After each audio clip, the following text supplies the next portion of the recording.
Maitrivanam Jubilee సెలక్షన్లల్లా Revanth Reddy ఉపన్యాసం ఇచ్చుకుంటూ దంచిండు.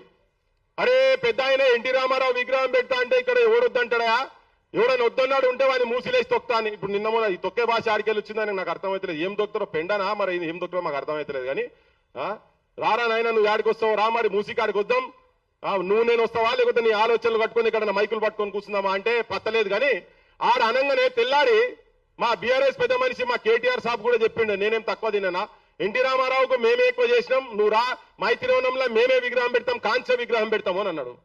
ఈ అన్న తర్వాత నువ్వు ఎవరికి అవకాశం ఇచ్చినట్టు ఇక్కడ నీ పార్టీ బీఆర్ఎస్ చేసేస్తేవి అయిపోయి మా బోటలో మాటలు మాట్లాడినా కానీ నువ్వు అవుట్ రైట్ గా ఇంకా పెడతావు, ఎన్ని పెడతావు? మేము ప్రభాకర్ రెడ్డి విగ్రహం అన్నాం, ఏడబెట్టిరావు.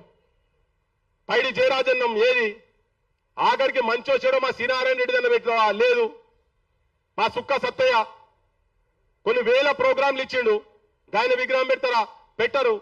మీరందరూ కలిసి ఉన్నారు పైన, మేము పోయి మేమంతా రిస్క్ లో పడి మేము పోయి మా శేఖర్ అని అంటుండే ఇంతకుముందు, మీరు ఇవన్నీ చేస్తుంటే నాకే ఎట్లా అనిపిస్తుంది, చాలా రిస్కులు తీసుకొని పని చేస్తున్నారు మీరు అని చెప్పని. కోడి చెరువు కాడికి పోయినాం, ఏమైంది? కోడి చెరువు గురించి ఎందుకు మాట్లాడతలేరు వీళ్ళంతా?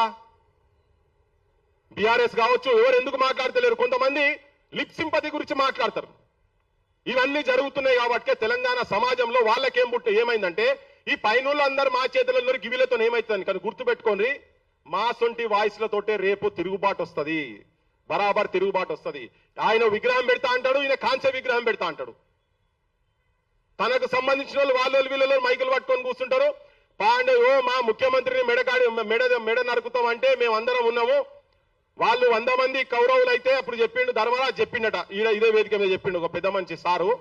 ఏమంటాడంటే ఆంధ్రుల కాడికి వస్తే లేకపోతే మా పాలకుల కాడికి వస్తే 100 మంది కౌరవులు ఉంటే మేము పాండవులు 5 మంది ఉన్నా కానీ వాళ్ళకు ప్రాబ్లం వస్తే మా ముఖ్యమంత్రికి వచ్చినా కానీ మేము ఉంటామని. మరి మా ఓటర్లు మాట్లాడినప్పుడు ఆడుగా, మా ఓటర్లు మాట్లాడినప్పుడు ఏడును మేము ఈ విగ్రహాలు బాలసుబ్రహ్మణ్యం విగ్రహం గురించి మాట్లాడే రోజు మీ నోరులు ఏమైనాయి?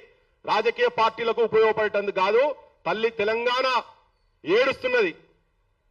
అమరుల కుటుంబాలను ఘోరంగా బూతులు తిడుతున్నప్పుడు కూడా మీరు నోరు మూసుకొని కూర్చున్నారు. ఒక్క నాయకుడు కూడా కనీసం వాళ్ళ ఇళ్ల కాడికి పోయి పరామర్శించి వాళ్ళతో కూర్చొని మీ ఎంబడి మేము ఉన్నాం, ఎవర్రా మాట్లాడేది, మీరు హైదరాబాద్ ఎట్లుంటారా అని చెప్పని ఒక్కడన్నా మాట్లాడిందా?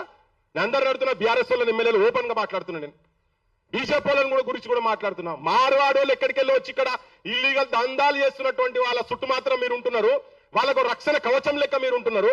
కానీ ఇక్కడ ప్రాంత ప్రజలకు దందాల కూడా పక్క కొడేసాయి, బూతులాపేటందుకనే కనీసం మాట్లాడరా మీరు?